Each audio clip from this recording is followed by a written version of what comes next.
দিলীপ ঘোষ তিনি বিজেপির নেতা, তার সঙ্গে আমাদের মতাদর্শগত লড়াই, রাজনৈতিক বিরোধ আছে, কিন্তু ব্যক্তিগতভাবে দিলীপ ঘোষ বিয়ে করছেন, আমরা তো শুভেচ্ছা জানাচ্ছি। মাননীয় মুখ্যমন্ত্রী পুষ্পস্তবক বার্তা সব পাঠিয়েছেন।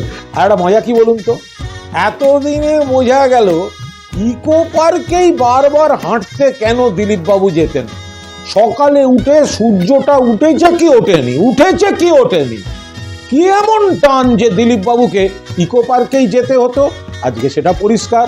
তার চেয়েও বড় কথা, এই ইকো পার্ক সেই ইকো পার্ক যেখান থেকে দিলীপ ঘোষের প্রেম জন্ম নিল, পরিণয়ের দিকে এগোলো, যেটি তৈরি করেছেন মমতা বন্দ্যোপাধ্যায়, বাংলার উন্নয়ন, বাংলার পর্যটন, বাংলার কর্মসংস্থানের অন্যতম প্রতীক ইকো পার্ক। ফলে দিলীপ ঘোষের নতুন জীবনের যে সেতুবন্ধন, তাতে এই eco park made by Mamata Banerjee, এইটার যদি উনি এর না স্বীকার করেন, তাহলে সেটা অত্যন্ত দুঃখজনক হবে।